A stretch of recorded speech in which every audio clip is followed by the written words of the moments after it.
Okay, so this is a hidden and clever AI trick that has saved me hours of work, and this technique can be applied to virtually any AI chatbot. Now, let me give you one quick example. So let's say generate a picture of a classic car made entirely out of glass. Okay, that's going to be my prompt. And right here, I do have several options that I can open. So let's try opening that on Grok AI. I'm going to click it.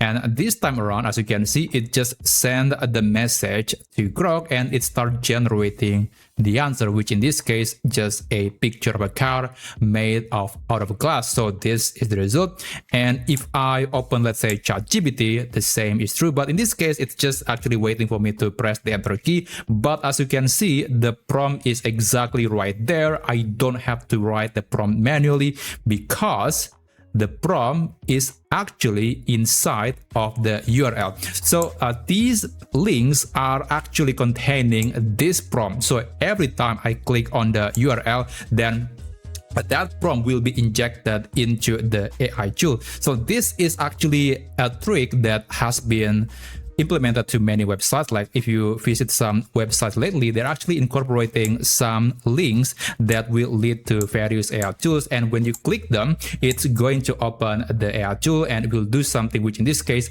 summarizing the article. So you can chat with the content that was published from the website. So this is just one implementation, but there are many things that you can do with this feature. Like I personally have some internal tools that I use every day, and I can just click on a button and it will send a message automatically to the select AI tool. And the behavior here is a bit different. So when you send a message on ChatGPT, as you can see, it's still waiting for me to press the enter key. But in other AI tools, like let's say if I'm opening that in maybe Mistral AI, it's going to be automatic. It's going to just send the message to the AI tool. So this is basically a prompt that you can inject into the URL. And I'm going to show you the format so you can replicate this on your own AI tool. Now, this is the list of URLs that I have tried. So I have tried this on ChatGPT, Perplexity, Claude, Grok, Google AI, or Gemini. It actually doesn't work on Gemini, but it does work on Google AI, Mistral, and I have tried this URL structure on Qwen, JLM, and Kimi AI, but unfortunately they did not work, but perhaps it could work in the future.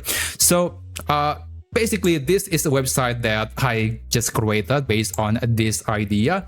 Now, I'm going to put these formats in the description down below so you can use them. Now, if you want to use the prompt inside of the URL, you can just copy one of them. Let's say I want to create a URL using ChatGPT. So I'm going to copy it, and I'm going to tell ChatGPT to create a new URL using a different prompt. So I'm going to delete this.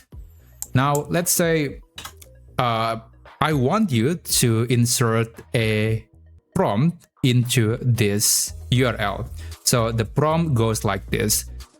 Please do research about the best local AI models for a computer less than 8 GB of video memory. Okay, so this is my prompt. And then this is my request to ChatGPT, and then the following is the URL. Now I'm going to send it. Actually, I don't want to use the thinking model. Just send a message, and later ChatGPT or Gemini or Perplexity will produce the URL based on your prompt, based on your request. So when I open this, you'll see that it's going to have that prompt from the URL. So this is really cool, and honestly, once you know this trick, you'll use this a lot. Trust me, it's very useful. It's going to save you time, and you don't have to write your prompt manually. You don't even have to use a sort of trigger word or usable prompt in the platform because the prompt lives inside of the URL. So this has been quite amazing. And again, I'm going to put the examples in the description below, and you can use them. You can copy the examples, and then you can use the, let's say, the projects feature on ChatGPT or Claude to replicate the same URL formats again, but perhaps with different prompts. And maybe the only thing that you need to know is the behavior of these AI models or these AI tools, because sometimes it will just send the prompt automatically, but sometimes it's just waiting for you to hit the enter key.